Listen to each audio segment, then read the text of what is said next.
Time now for our political insiders, Tony May and Charlie Giroux here in the studio with us tonight. Guys, thank you for being here. I'm going to start with a comment from the governor yesterday. He said, I think the biggest problem in Pennsylvania is low self-esteem. And I think one of the things, it wasn't meant to be a laugh line, but you have one of the most successful educational institutions on the globe. So there's been a lot of buzz about this, guys. Before we get to you, let's hear what the governor had to say about that line today. What I was trying to say was part of leadership is making sure we appreciate what we have here in Pennsylvania. Self-esteem was probably a poor choice of words, yes. Charlie? Well, everybody's entitled to a few poor choices of words, but a little bit of a political problem for the governor. I've always said that when people are attacking you, you're okay in public life, but when they start laughing at you, you've got a problem. A lot of chuckles today and a lot of reminiscences of the famous Jimmy Carter National Malaise speech. This was really a bad thing for Tom Wolf to have said about the people of Pennsylvania. I think it's one of the problem is it was one of those kind of trick questions like you're asked on a job interview where they say, what's your biggest fault? And nothing you say is the right answer.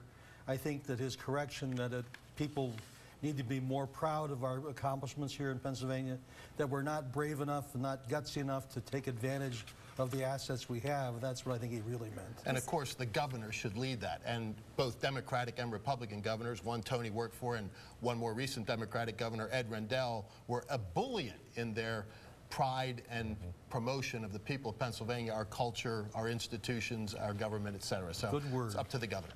All right, so maybe this will just go away and maybe another one will come up. He's the governor, right? He introduces the budget, everything will go away. Well, let's talk about the budget, yeah.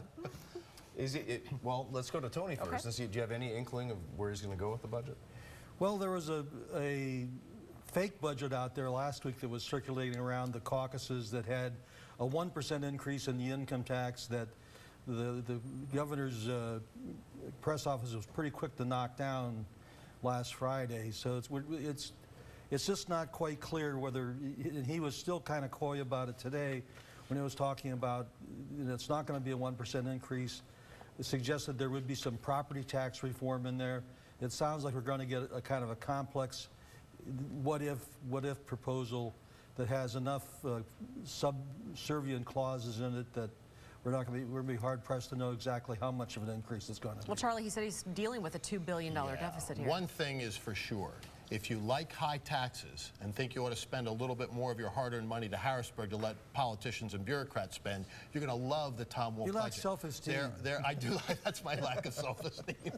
But in all seriousness, there are stories circulating around the Capitol that this could be as much as a $10 billion, that's with a B, dollar tax increase being proposed by Governor Wolf. If that's the case, I think people are going to be up in arms. That would be nearly a 1/3 increase in the tax burden on hardworking Pennsylvanians. Well, we know just horrible public policy, horrible economics, bad for everything. We know the posturing is already going on.